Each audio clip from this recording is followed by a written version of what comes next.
ओम शन्नो मित्रः शं वरुणः शन्नो भवत्वर्यमा शन्न इन्द्रो बृहस्पतिः शन्नो विष्णुरुक्रमः। नमो ब्रह्मणे नमस्ते वायु त्वमेव प्रत्यक्षं ब्रह्मासि त्वमेव प्रत्यक्षं ब्रह्म वदिष्यामि ऋतं वदिष्यामि सत्यं वदिष्यामि तन्मामवतु तद्वक्तारमवतु अवतु माम् अवतु वक्तारम्।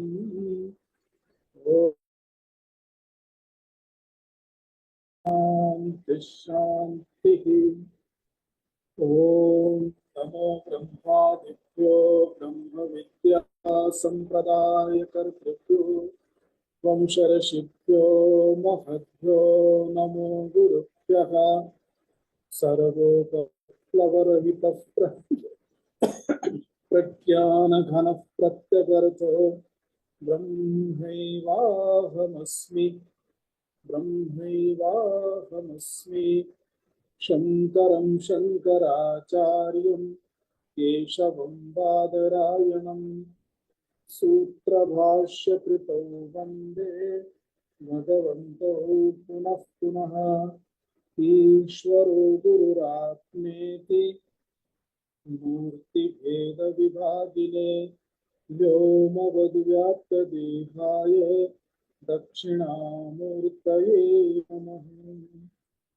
ॐ सकला भवतु सहनौ भुनक्तु सह वीर्यं करवावहै तेजस्विनावधीतमस्तु मा विद्विषावहै। ॐ शान्ति शान्ति शान्तिः। ॐ पार्थाय प्रतिबोधितां भगवता नारायणेन स्वयं व्यासेन ग्रथितां पुराणमुनिना मध्ये महाभारतम् अद्वैतामृतवर्षिणीं भगवतीम् अष्टादशाध्यायिनीम् अम्ब त्वामनुसन्दधामि भगवद्गीते भवद्वेषिणी।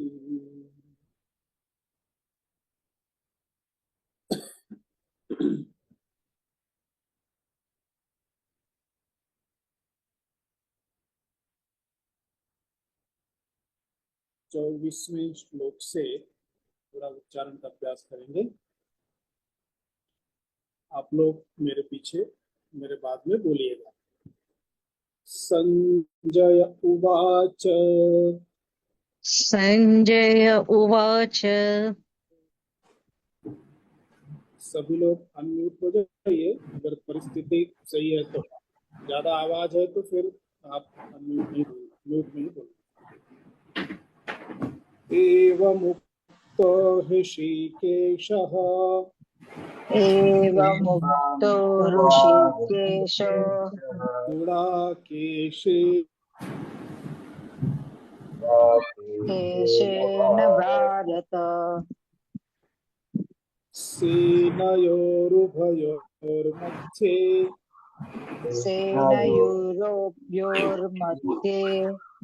स्थापयित्वा रथोत्तमम्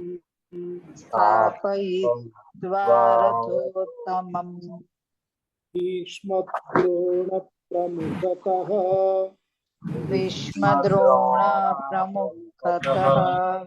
सर्वेषां च महीक्षिताम्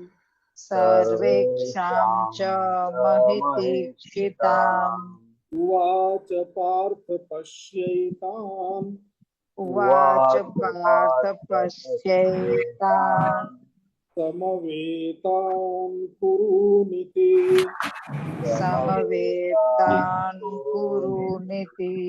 तत्रापश्यत्स्थितान् पार्थः पितॄनथ पितामहान् पितॄनथ पितामहान् आचार्यान् मातुलान् भ्रातॄन् आचार्यान् मातुलान् पुत्रान् पौत्रान् सखींस्तथा पुत्रान् पौत्रान् सखींस्तथा तान् सुहृदश्चैव प्रचुरान् सदस्यैव सेनयोरुभयोरपि सेनयोरुपयोरपि तान् समीक्ष्य स कौन्तेयः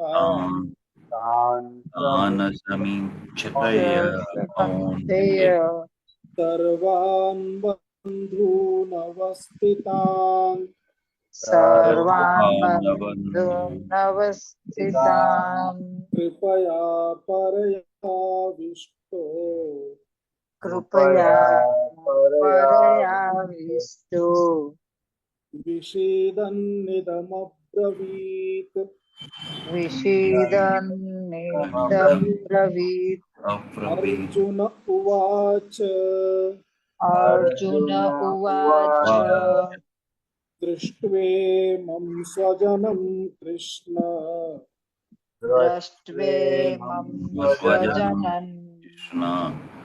युयुत्सुं समुपस्थितम् युयुत्सुं समुपस्थितम् सीदन्ति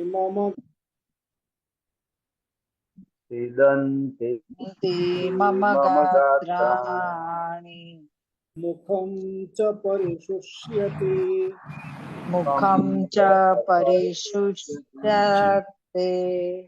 वेपथुश्च शरीरे मे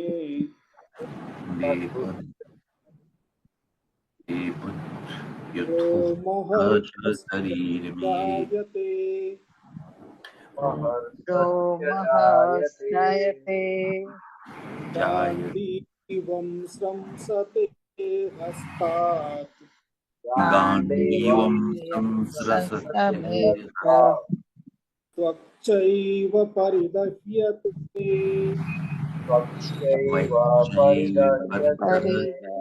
न च शक्नोम्यवस्थातुम् न च शक्नोम्यवस्थातुम् प्रमतीव च मे मनः भ्रमतीव च मे मनः।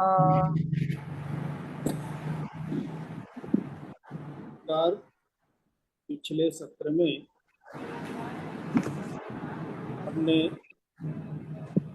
पूर्व श्लोक का विवेचन करते हुए 30वें श्लोक का प्रथम अध्याय का ये देखा कि अर्जुन की परिस्थिति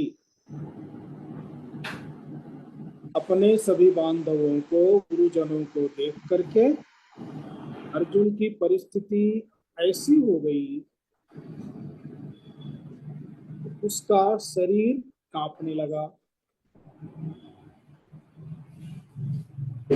उसके शरीर के रुआंटे खड़े हो गए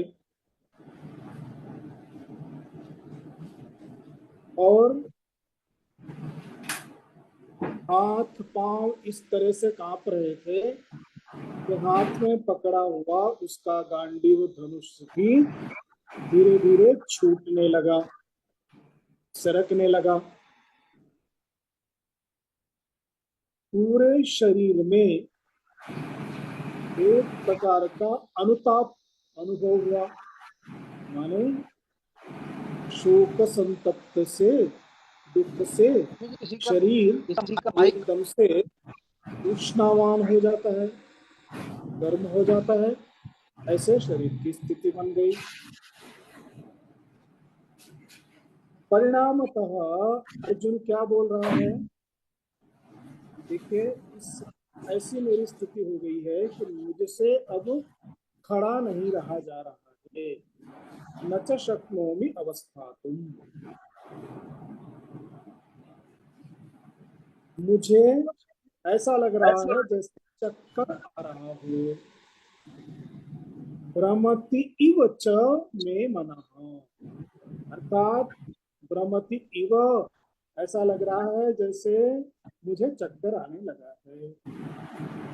ये कहा, ये कहने के बाद में ऐसी उसकी जो परिस्थिति हुई, तो देखा जाए तो ऐसी परिस्थिति में कुछ भी विचारने का सामर्थ्य, कुछ भी विचारने का सामर्थ्य उस समय नहीं रहता है।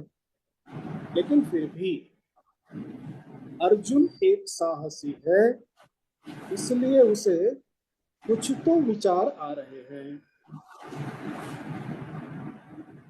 और जब इस तरह के विचार आ रहे हैं तो उसके मन से, उसकी वाणी से, उसकी जीवा से पुनः उद्गार निकलता है, भगवान श्री कृष्ण को बताते हुए, ये मेरी परिस्थिति है, ऐसी स्थिति हो गई है, मैं तो खड़ा भी नहीं रह सकता, हाथों से गांडी छूट रहा है, मुझे लगता है मैं युद्ध कर ही नहीं सकता। अच्छा, कर ही नहीं सकता, इसका एक कारण ये जो भी है। दूसरा, मुझे अपशकुन भी हो रहे हैं, अर्थात उसे कुछ ऐसे अपलक्षण भी दिखने लगे। इसी बात को अग्रिम श्लोक में व्यक्त कर रहे हैं। आगे का श्लोक देखेंगे, 31वां श्लोक।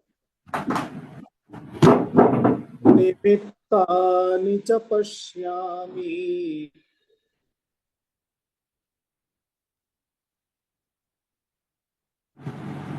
आप लोग बोल रहे हैं? यस। हाँ, देखिए, अगर आप लोग बोलेंगे तो फिर मैं बोलूंगा, नहीं तो फिर मैं अकेले बोलते जाऊंगा। निमित्तानि च पश्यामि, विपरीतानि केशव, विपरीतानि विपरीतानि केशव, केशव, न च श्रेयोनुपश्यामि, न च श्रेयोनुपश्यामि, पश्यामि, हत्वा स्वजनमाहवे। हत्वा हत्वा स्वजनमाहवे। स्वजनमाहवे। मेरा श्लोक बोलवाने का उद्देश्य यही है कि आप लोगों का अभ्यास बने। हालांकि आप लोगों में से कई लोग भगवद गीता का उच्चारण करते होंगे, कई लोग बोलते होंगे, लेकिन फिर भी शुद्ध उच्चारण हो, एक एक अक्षर का शुद्ध उच्चारण हो, इस दृष्टि से मैं अभ्यास करवाना चाहता हूँ। इसीलिए आप लोग बोले, ऐसी अपेक्षा है। अभी एक दूसरा पक्ष भी है। आप लोग अगर इसका थोड़ा बहुत व्याकरण भी सीखना चाहते हैं तो एक एक शब्द को लेकर के उसकी थोड़ी सी शब्दों की व्युत्पत्ति, मतलब उसका व्याकरण के रूप में कैसे बनता है, वो भी मैं आपको परिचय करा सकता हूँ। अगर आप सबकी तैयारी है, पढ़ना चाहते हैं, नहीं तो खाली हम भावार्थ बताएंगे, ये बढ़ते जाएंगे। तो आपकी क्या अपेक्षा है? क्या आप व्याकरण भी थोड़ा इसके साथ में समझना चाहते हैं? शब्दों का क्या है, कैसे है, तो उस हिसाब से थोड़ा सा उसको लेंगे। व्याकरणेन सह पठामः। अस्तु तर्हि समीचीनं, सम्यक। अभी देखिए, एक एक शब्द को अलग करेंगे। तो निमित्तानि, ये एक पद हो गया, च ये एक स्वतंत्र पद हो गया, पश्यामि यह भी एक स्वतंत्र पद हो गया, विपरीतानि ये भी एक स्वतंत्र पद है, केशव ये भी, न च श्रेयः अनुपश्यामि, हत्वा स्वजनम आहवे, ये एक एक शब्द का पदच्छेद हो गया, संधि विच्छेद हो गया। अभी अन्वय देख लीजिए, इसमें लास्ट में केशव शब्द है, केशव, ये संबोधन है। केशव, हे केशव, विपरीतानि च निमित्तानि पश्यामि, आहवे स्वजनं हत्वा श्रेयः न अनुपश्यामि। સમજાશે અને અન્વય કરે છે એટલે હમણાં બોલ ગણેશબેન, તમે મ્યુટ રાખો તો ચાલશે તમારું। મ્યુટ થઈ જાવ મ્યુટ हाँ, बस हाँ।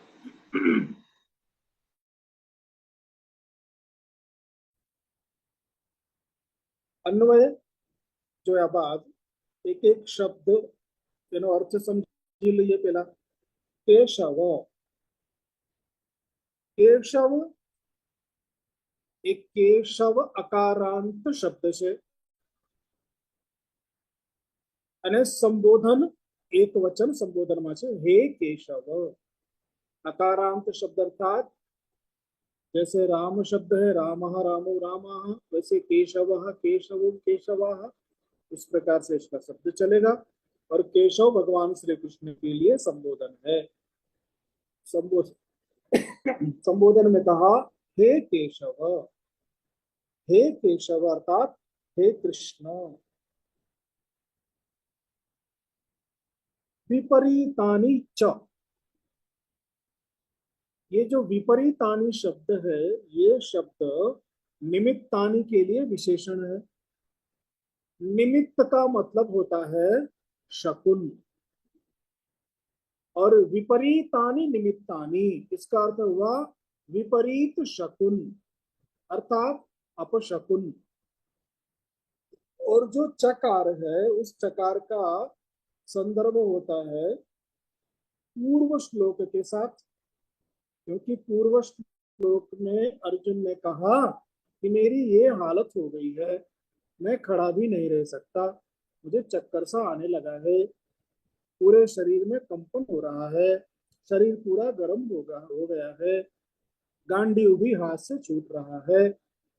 ये कहने के बाद और आगे जो कह रहे हैं उनका संबंध बताने के लिए च शब्द का उपयोग हुआ। तो च अर्थात समुच्चय बोधक शब्द हो गया। तो विपरीतानि निमित्तानि ऐसा शब्द बनेगा, अर्थात हे केशव, हे कृष्ण, मुझे अपशकुन हो रहे हैं। विपरीतानि च निमित्तानि पश्यामि, देख रहा हूं, अर्थात मुझे अपशकुन हो रहे हैं। आहवे स्वजनम हत्वा श्रेयः च न अनुपश्यामि। अभी परिस्थिति क्या है, युद्ध के मैदान में सभी अपने लोग खड़े हैं। तो आहवे अर्थात युद्ध में, युद्ध के क्षेत्र में, युद्ध के क्षेत्र में श्रेयः च न अनुपश्यामि, मैं कोई कल्याण देख नहीं रहा हूं। किस बात का? स्वजनम हत्वा, अपने ही लोगों को मारकर क्या भला होने वाला है, मेरा क्या कल्याण होगा, ऐसा भी कुछ मैं नहीं देख रहा। अभी एक एक शब्द को उसका व्याकरण देखना है। तो केशव आपने देख लिया, अकारांत पुल्लिंग है, संबोधन में है हे केशव। विपरीतानि, विपरीत अकारांत शब्द है, विपरीत नपुंसकलिंग में है और द्वितीय बहुवचन में बनेगा, क्योंकि पश्यामि क्रियापद है, पश्यामि के साथ जाएगा, ये कर्म हो जाएगा, कर्म होने से द्वितीय बहुवचन है। और ये विशेषण है, किसका विशेषण है? निमित्तानि का विशेषण है। च ये समुच्चय बोधक अव्यय हो गया। निमित्तानि ये भी अकार अकारांत नपुंसक लिंग का शब्द है और ये विशेष्य है। किसका विशेष्य है? विपरीत शब्द का ये विशेष्य है। पश्यामी, पश्यामी ये पश्य दृश्य धातु है, देखने के अर्थ में। इसका कर्तृवाच्य में लट लकार में उत्तम पुरुष एक वचन का रूप बनेगा पश्यामी, पश्यामी, पश्यावः, पश्यामः, पश्यति, पश्यतः, पश्यन्ति, पश्यसि, पश्यतः, पश्यत, पश्यामि, पश्यावः, पश्यामः। इस प्रकार से रूप बनेगा जिसका अर्थ होता है देख रहा हूं। आहवे, आहवे क्या है? आहव, आहव अकारांत पुल्लिंग शब्द है। आहवः, उसका सप्तमी एक वचन में हो जाएगा आहवे। स्वजनम, स्वजनम वो भी अकारांत पुल्लिंग शब्द है। स्वजनः, उसका द्वितीय विभक्ति एक वचन में हो जाएगा स्वजनम। हत्वा, हत्वा यानी हन धातु है संबंधक भूत कृदंत में, अर्थात त्वा प्रत्यय अथवा लेप प्रत्यय जिसमें लगता है उसमें त्वा प्रत्यय लग करके हत्वा शब्द बन जाएगा। त्वांत शब्द हुआ हत्वा, हत्वा माने हनन करके, मार करके। श्रेय, श्रेय जो है वो श्रेयस शब्द है, नपुंसक लिंग का शब्द है, सकारांत शब्द है श्रेयस। जैसे बाकी के हमने देखे, जैसे आहवे अकारांत, विपरीतानी अकारांत, वैसे श्रेय जो है वो श्रेय, इसलिए सकारांत शब्द है। ये भी नपुंसक लिंग का द्वितीय एक वचन का रूप हो जाएगा। नौ ये अव्यय है, नकारार्थ में है। अनुपश्यामी, अनुपश्यामी अनु उपसर्ग पूर्वक पश्य दृश्य धातु से, दृश्य धातु से लट लकार में प्रथम पुरुष एक उत्तम पुरुष एक वचन का रूप हो जाएगा अनुपश्यामी। तो ये इसके शब्द हो गए। श्रेयोनुपश्यामी, तो श्रेयः धन अनुपश्यामी, इस प्रकार से विसर्ग संधि से यह रूप बन जाएगा। ये संधि हो जाएगी श्रेयोनुपश्यामी। स्वजनम, स्वस्य जनः स्वजनः, अर्थात जो मेरे हैं उनको कहेंगे स्वजन। वैसे ही निमित्तानी, निमित्तानी कैसे बना? तो नि उपसर्ग है, मित ये धातु है जिसका स्नेह अर्थ में उपयोग होता है। स्नेह ने, स्नेह अर्थात जो तैलादि, तैलादि मर्दन में इस प्रकार के धातु है, परंतु उपसर्ग लगाने से इसका अर्थ बदल जाएगा। तो निमित्तो कर्मणि भूत कृदंत में निष्ठा में त प्रत्यय लगा करके, जो व्याकरण जानते हैं उन्हें तुरंत समझ में आ जाएगा त प्रत्यय क्या है। लेकिन कर्मणि भूत कृदंत में अर्थात भूतकाल में निमित्त शब्द बन जाएगा, बहुवचन में निमित्तानी। वैसे ही विपरीत शब्द जो है वो भी कर्मणि भूत कृदंत में भी उपसर्ग हो जाएगा, परि उपसर्ग हो जाएगा, और इन गतौ धातु है, उससे बन जाएगा विपरीत। वैसे ही हत्वा हर धातु से। तो ये सब थोड़े से व्याकरण हमने देखे। अभी इसका कुल मिलाकर के अर्थ क्या है? अर्जुन भगवान श्री कृष्ण को कह रहे हैं, हे केशव, हे भगवन, देखिए मेरे शरीर की स्थिति इतनी हुई ऐसा नहीं है, मुझे कुछ अपशकुन भी हो रहे हैं, हमारे द्वारा बुरा होने वाला है, और विचार करने से मुझे लगता है कि सब मेरे ही लोग हैं, इन सबको मार करके हमें क्या मिलेगा। अब इस पर थोड़ा सा विचार करते हैं।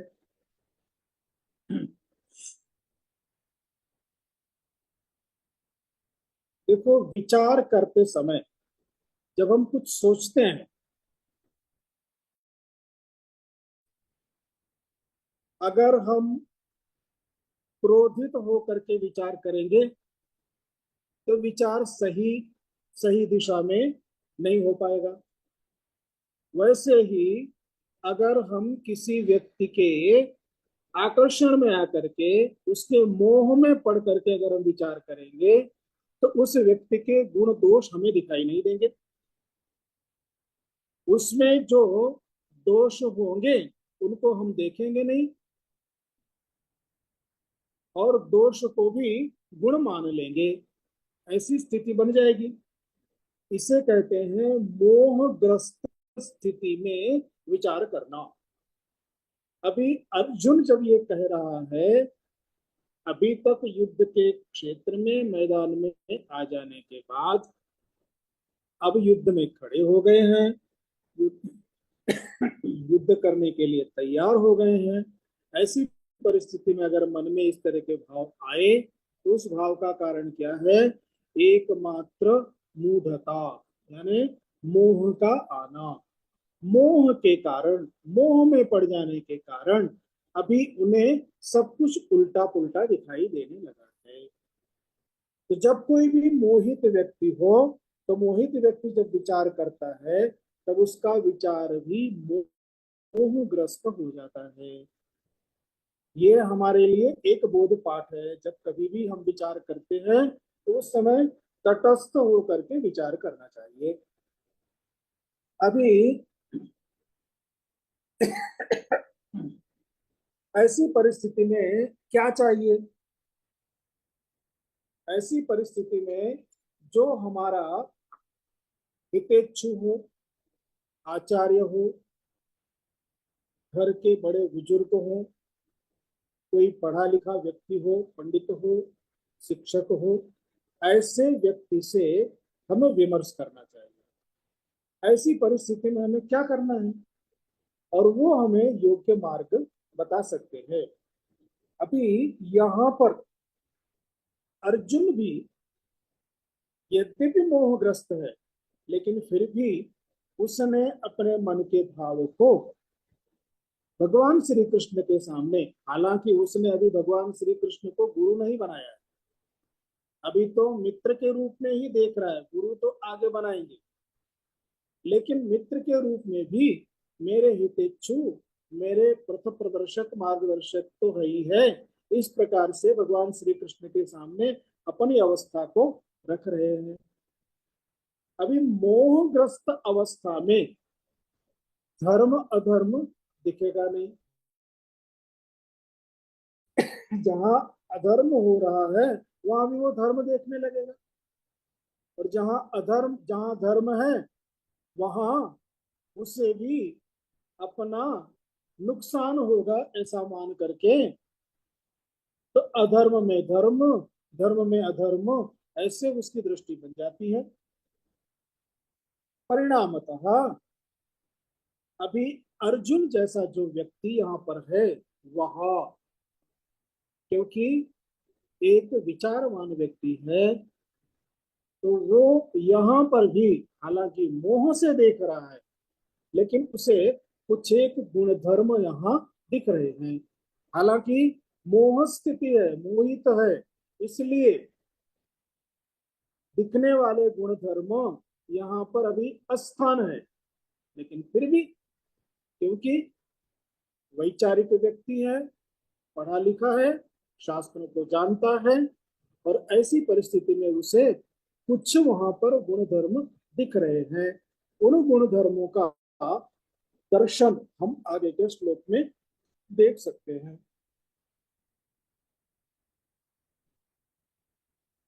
देखिए आगे का श्लोक। न कांक्षे विजयम कृष्ण न च न कांक्ष विजयं कृष्ण न च राज्यं सुखानि च न च न च राज्यानि च किं नो राज्येन गोविन्द किं नो नो राज्येन राज्येन किं भोगैर्जीवितेन वा किं किं भोगैर्जीवितेन वा भोगैर्जीवितेन वा न कांक्षे विजयं कृष्ण न च राज्यं सुखानि च किं नः राज्येन गोविंद किं भोगैः जीवितेन वा। हे कृष्ण, विजयं राज्यं सुखानि च न कांक्षे। हे गोविंद, नः राज्येन किं भोगैः जीवितेन वा किम।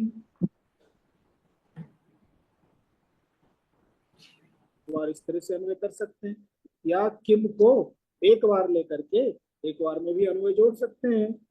हे गोविंद, राज्येन भोगैः जीवितेन वा नः किम, ऐसा भी अन्वय बना सकते हैं। अभी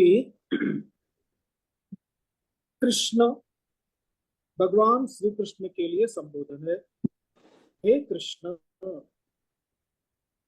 हमने कृष्ण शब्द की व्याख्या पहले देखी थी, कर्षयति इति कृष्ण, अर्थात जो अपनी तरफ आकर्षित करता है, या फिर कर्षयति पापान, अर्थात भक्तों के पापों को जो खींच लेता है उसे कहते हैं कृष्ण। इसलिए कृष्ण परमात्मा। हे कृष्ण, विजयम न कांक्षे,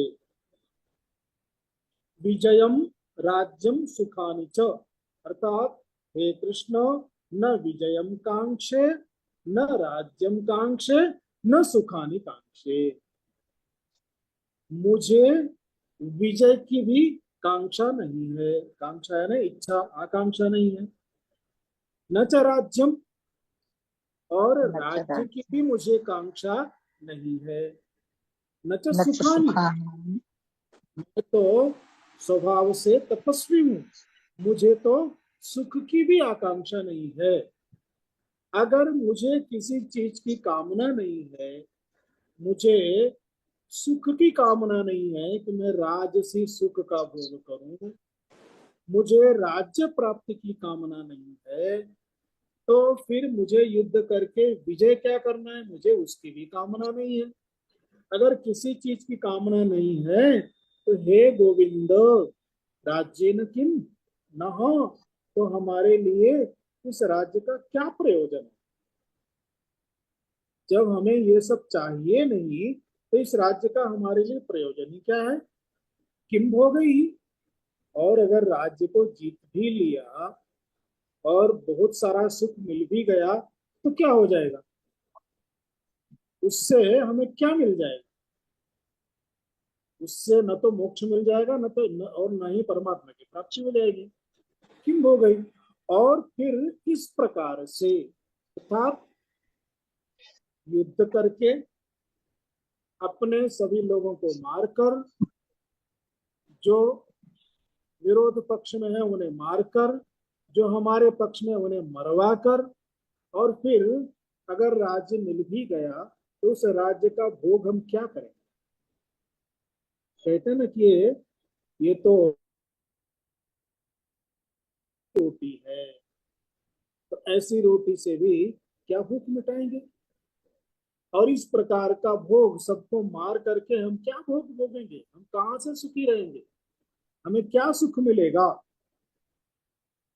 अभी अभी देखिए, शब्द कृष्ण अकारांत है, संबोधन है। विजय शब्द अकारांत है, विजय, उससे विजयम द्वितीय विभक्ति एक वचन में विजयम हो जाएगा। राज्य भी अकारांत है, राज्यम। सुखानि, वो भी सुख शब्द अकारांत शब्द है, वो भी नपुंसकलिंग में है, द्वितीय बहुवचन में सुखानी। कांक्ष, कांक्ष ये धातु है जो उत्तम पुरुष एक वचन में प्रयोग हुआ है। अभी यहाँ पर थोड़ा सा ध्यान देना है। कांक्ष धातु ये परस्मै पदी धातु है और उसका रूप बनेगा उत्तम पुरुष एक वचन में कांक्षामी। यहाँ पर कांक्षे शब्द दिया गया है जो उत्तम पुरुष के एक वचन में है, आत्मने पदी धातु के रूप में है। धातु क्योंकि परस्मै पदी है इसलिए कांक्षामी रूप ही बनेगा। फिर भी अगर कांक्ष दिया गया है तो इसे कहते हैं आर्ष, आर्ष प्रयोग। आर्ष प्रयोग अर्थात ऋषि प्रयोग, ऋषि मुनियों का शब्द उनका प्रयोग है, इसलिए उसमें दोष नहीं माना जाता। लेकिन हमें जब प्रयोग करना है तो कांक्षामी इस प्रकार ही प्रयोग करेंगे। तो ये कांक्षे, कांक्षामी। गोविंद शब्द है, गोविंद भगवान श्री कृष्ण का विशेषण है। गोविंद का मतलब होता है गवाम यानी गायों को, गो यानी गाय, गो विद, विद्रुल राधे अर्थात जिन्हें गायों की प्राप्ति हो। अभी देखिए भगवान श्री कृष्ण गायों को चराने जाते थे, एक बार बांसुरी लगाई, बजाया, सारी गायें उनके पास आ जाती थी। इस प्रकार से भगवान श्री कृष्ण, तो इधर इसे देख करके ही उनका नाम गोविंद हुआ। और गो का मतलब होता है इंद्रियां, विंद का मतलब होता है स्वामी। जो इंद्रियों का स्वामी है उसे भी गोविंद कहते हैं, अर्थात सभी इंद्रियों के स्वामी भगवान। और गोविंद शब्द हो गया विशेषण, अर्थात हे गोविंद, हे श्री कृष्ण, उनके लिए गोविंद शब्द का प्रयोग हो गया। हे गोविंद। राज्य शब्द और जीवित शब्द ये दोनों शब्द आ चुके हैं, इसमें कोई विशेष व्याकरण नहीं है। अभी इसका तात्पर्यार्थ देखते हैं। हालांकि भगवान श्री कृष्ण को अर्जुन यहाँ पर जो कह रहे हैं वो बातें हमें भी सच लगती हैं। इतने सारे लोगों को मार करके, इतने लोगों की, लाखों करोड़ों लोगों की हत्या करके क्या मिलेगा? अगर कोई राज्य मिल भी गया तो क्या? देखा जाए तो बात सही है, लेकिन शास्त्रों में ऐसा कहा जाता है कि जो लोग दुष्ट हैं, आतताई हैं, विनाशक हैं, ऐसे लोगों को मारना ये कोई हत्या नहीं, ये तो पृथ्वी के पाप को कम करना है, समाज को स्वच्छ करना है, राष्ट्र को स्वच्छ करना है। ऐसे ऐसे लोगों की सफाई करना ये कोई बुरा कर्म नहीं है। अभी अर्थशास्त्र का दृष्टांत आपको देता हूं। अर्थशास्त्र में कहा है आततायी नमायांतम हन्यादेवा विचारयन् नाततायी वधे दोषः हन्तुर्भवति कश्चन। इसका अर्थ क्या है? आयांतम आततायिनम, अगर कोई आतताई, ऐसा दुष्ट महादुष्ट व्यक्ति जो आतताई है, निर्दोष लोगों को मारता है, ऐसा व्यक्ति अगर आपके सामने आता है तो उसमें अविचारयन हन्यादेव, इसको मारने से पाप लगेगा, ये कौन है, क्या है, कैसे है, वो सब विचार किए बिना ऐसे लोगों को खत्म कर देना ही चाहिए। न आतताई वधे दोषः हन्तुः भवति कश्चन। अर्थात हन्तुः जो हनन करने वाला है, मारने वाला है, ऐसे व्यक्ति को न कश्चन दोषः भवति, उसे कोई अपराध नहीं लगता। इसलिए आतताई वधे, किसी भी आतताई के वध करने पर उसे कोई दोष नहीं लगता, ये अर्थशास्त्र कहता है और धर्मशास्त्र भी कहता है। स एव पापिष्ठतमो यः कुर्यात् कुलनाशनम्। एक सिद्धांत तो ये हो गया, और दूसरा सिद्धांत क्या है, धर्मशास्त्र में कहा है वही महापापी है जो कुल का नाश कर दे। अब अर्जुन दोनों बातों को विचार कर रहे हैं, एक मारना भी चाहिए, दूसरा जो कुल का नाश करे वो तो महापापी है। अब ऐसे में अर्जुन क्या सोच रहा है, ये तो हमारे सब कुल के लोग हैं, इनको मार करके मुझे महापाप मिलेगा, मैं महापापी बनूंगा, पाप का भागी बनूंगा। ऐसा अर्जुन के मन में द्वंद्व प्रारंभ हुआ, क्या करना चाहिए। इस प्रकार का जब द्वंद्व होता है, अभी देखिए अगर ऐसे ही सोचते रहे तो जितने भी आतंकवादी हैं उनको क्या छोड़ देना उचित है। अगर कोई आतंकवादी कुलनाशक हमारे परिवार में हो गया तो क्या उसका रक्षण करना है। ऐसा कोई दुष्ट बदमाश व्यक्ति जो कुल को डुबो दे तो ऐसे व्यक्ति को क्या बचाने जाना है। कुल को डुबोने वाले, वहां पर ये नहीं देखना है कि कुल को डुबाने वाले व्यक्ति को मार दिया तो मैंने मेरे कुल का नाश कर दिया, बल्कि कुल का रक्षण किया। इसलिए कहते हैं, शास्त्रों में कहा जाता है त्यजेदेकं कुलस्यार्थे ग्रामस्यार्थे कुलं त्यजेत् ग्रामं जनपदस्यार्थे आत्मार्थम पृथ्वी त्यजेत्। अर्थात अगर घर में कोई एक आतताई दुष्ट व्यक्ति है तो उसका त्याग कर देना चाहिए, उससे पूरा कुल बच जाएगा। गांव में अगर कोई एक परिवार ऐसा निकल गया जिससे पूरे गांव को हानि हो रही है तो ऐसे परिवार का त्याग कर देने में गांव की भलाई है। ग्रामम, और उस गांव में अगर मानो कोई का पूरा गांव ही ऐसा हो गया है जिससे पूरा जिला नष्ट हो रहा है तो ऐसे गांव को भी छोड़ देना चाहिए। और अंत में कहा जाता है, नीति नीति निपुण लोग कहते हैं आत्मार्थे पृथ्वी त्यजेत, आत्म कल्याण के लिए तो हिमालय आ जाओ, आत्मार्थे पृथ्वी त्यजेत, धरती को भी छोड़ देना चाहिए। अभी यहाँ पर जब विचार करेंगे तो यहाँ अर्जुन के, देखो विचार करने से अर्जुन के तीन विशिष्ट गुण हमको दिखेंगे। एक, अर्जुन कैसा है, विचारशील है, अर्थात विचारशीलता अर्जुन का गुण है। दूसरा, अर्जुन कैसा है, धर्मनिष्ठ है, अर्थात धर्मनिष्ठा, धार्मिकता, ये अर्जुन का गुण है। और तीसरा, वैराग्य। अभी आगे के श्लोकों में देखेंगे तो उसे, जैसे यहाँ कहा राज्य न किम भोगे न किम जीविते न किम, ये क्या दिखा रहा है, इससे उसका वैराग्य प्रकट हो रहा है।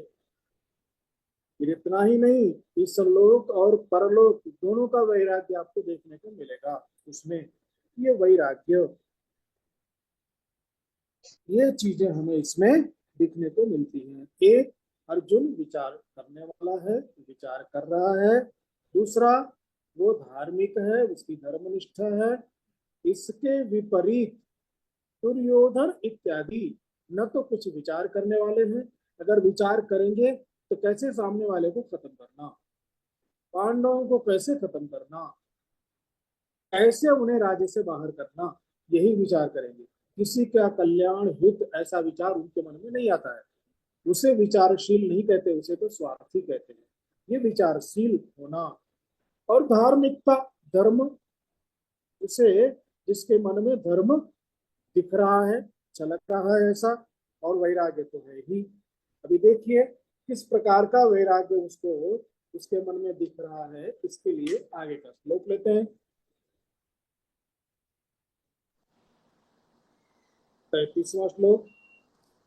येषामर्थे काङ्क्षितं नो येषामर्थकाङ्क्षितं नो राज्यं भोगा सुखानि च राज्यं भोगा सुखानि च इमेव स्थिता युद्धे तैमेव स्थिता युद्धे प्राणान् त्यक्त्वा धनानि च प्राणान् त्यक्त्वा धनानि च येषाम् अर्थे काङ्क्षितं नः राज्यं भोगाः ते इमे अवस्थिताः युद्धे प्राणान् त्यक्त्वा धनानि च।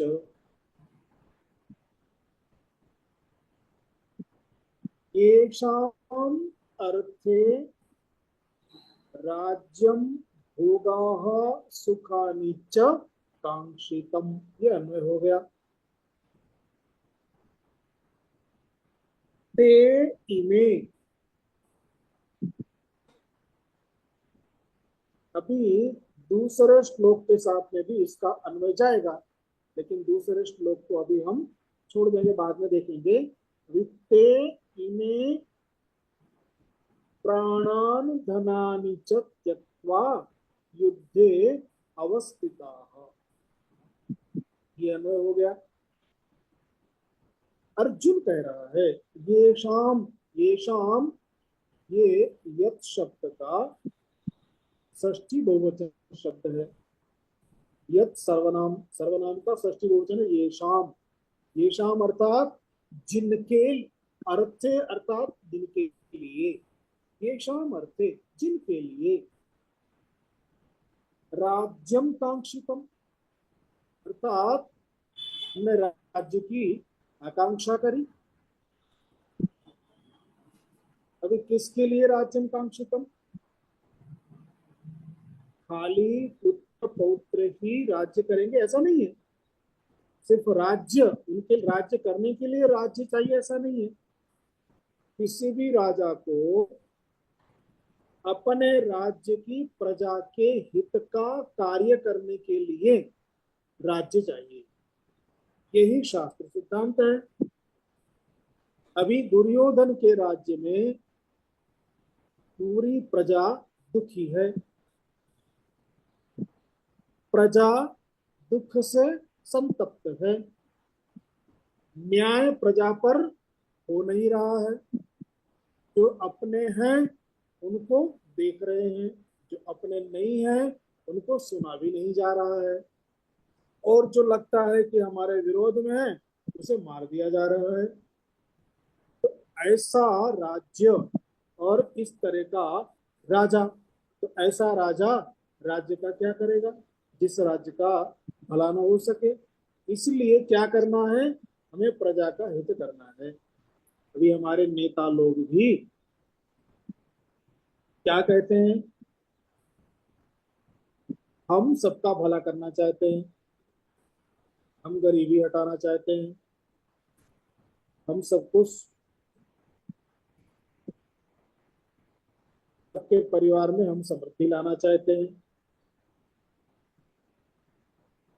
हमारे सामने जो बताते हैं वो शास्त्र सम्मत है, लेकिन जब स्वार्थ होता है तो वहां वो चीजें नहीं रहती, तो हम समझ सकते हैं।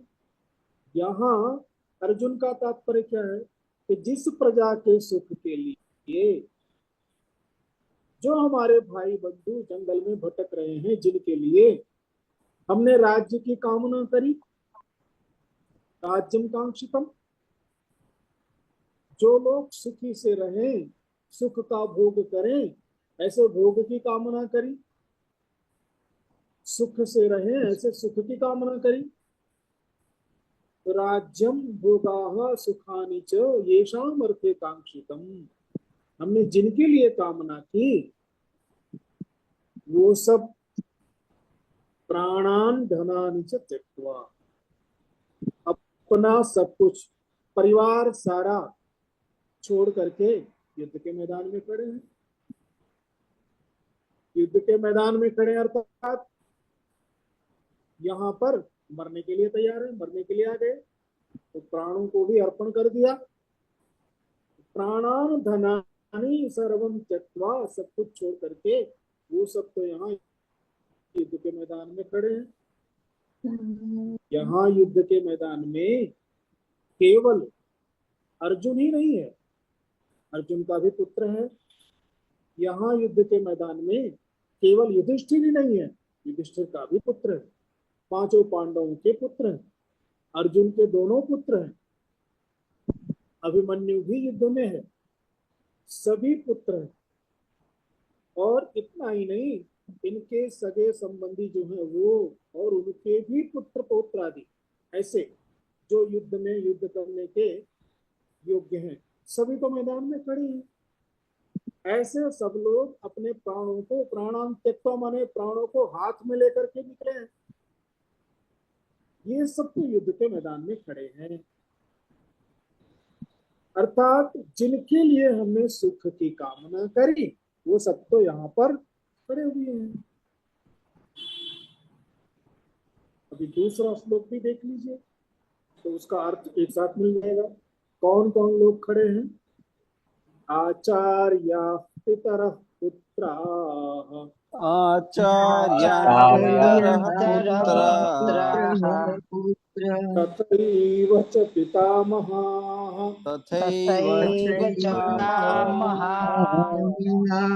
मातुला श्वशुराः पौत्राः मातुलाः पुत्राः श्यालाः सम्बन्धिनस्तथा श्यालासंबन्धिनस्तथा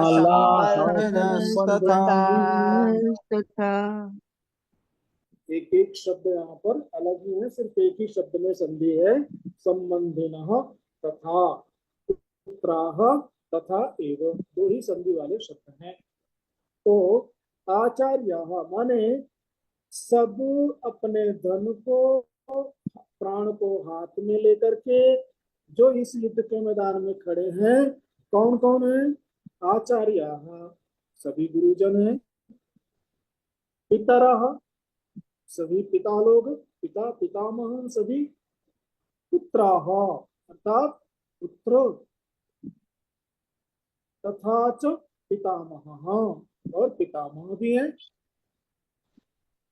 मातुलाः मातृपक्ष से माँ के भाई, मातुलः यानी मामा, वो सब युद्ध के मैदान में हैं।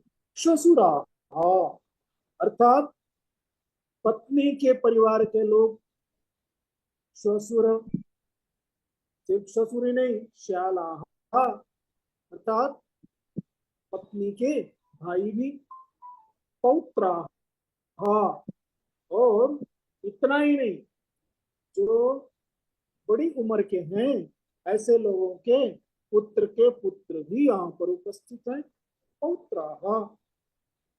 और कौन कौन है? किसको किसको की नहीं? सभी संबंधी, सगे संबंधी, ऐसे ऐसे सब लोग यहाँ पर उपस्थित हैं, सभी हैं। और ये सब अपने धन को छोड़ करके, घर को छोड़ करके, परिवार को छोड़ करके, माता पिता पत्नी सभी स्त्रियों को, सबको छोड़ करके, अपना जो कुछ भी उनका कुलक है, परिवार है, गाय हैं, उनके सभी प्राणियों को, पशुओं को, सबको छोड़ करके यहाँ युद्ध के मैदान में अपने हाथ, अपने प्राणों को हाथ में रख करके यहाँ युद्ध के मैदान में खड़े हैं। जिनके लिए हम युद्ध कर रहे हैं वो सब तो यहाँ खड़े हैं, यहाँ तो मरने के लिए खड़े हैं।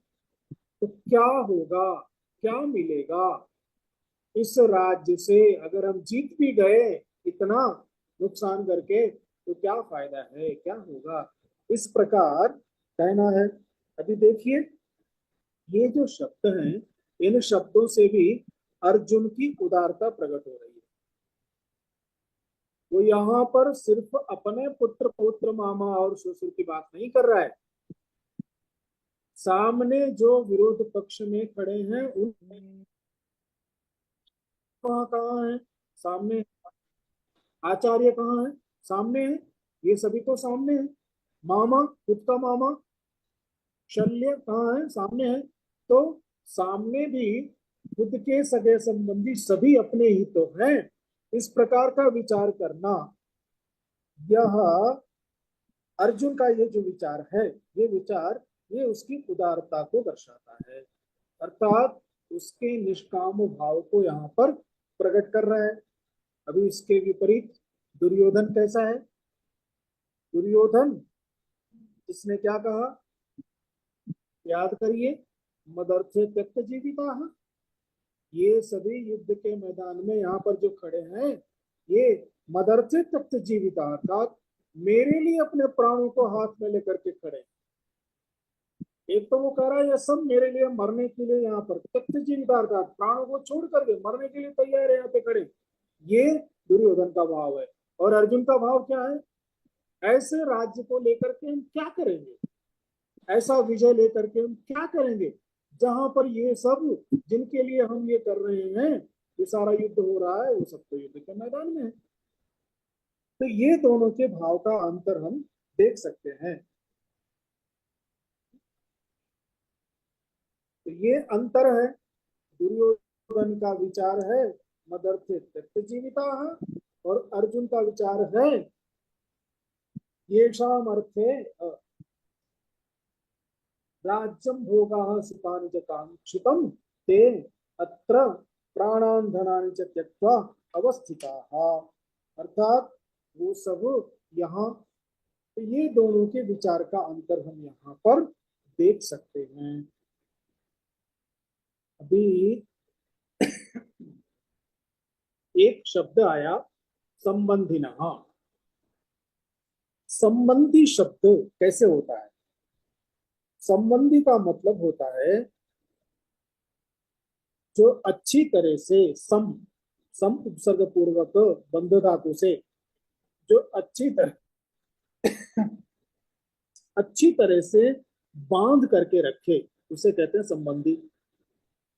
हम जानते हैं हमारे जितने भी सगे संबंधी हैं, वो सब हमें कैसे जकड़ के रखते हैं। दूर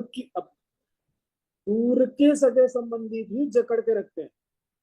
घर के जो सगे संबंधी हैं उनकी तो बात ही छोड़ दीजिए, वो तो आपको निकलने भी नहीं देंगे, कहीं जाने भी नहीं देंगे। तो इसीलिए संबंधी शब्द उनके लिए कहा जाता है संबंधी, अर्थात जो सम्यक बधनाती थी, जो अच्छी तरह से बांध करके रखे, उसे कहते हैं।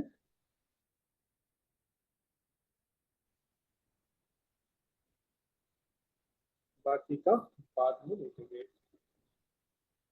ओम पूर्णमदः पूर्णमिदं पूर्णात् पूर्णमुदच्यते पूर्णमुदच्यते पूर्णस्य पूर्णमादाय पूर्णमेवावशिष्यते। हरि ओम शांति शांति शांति। हरि ओम।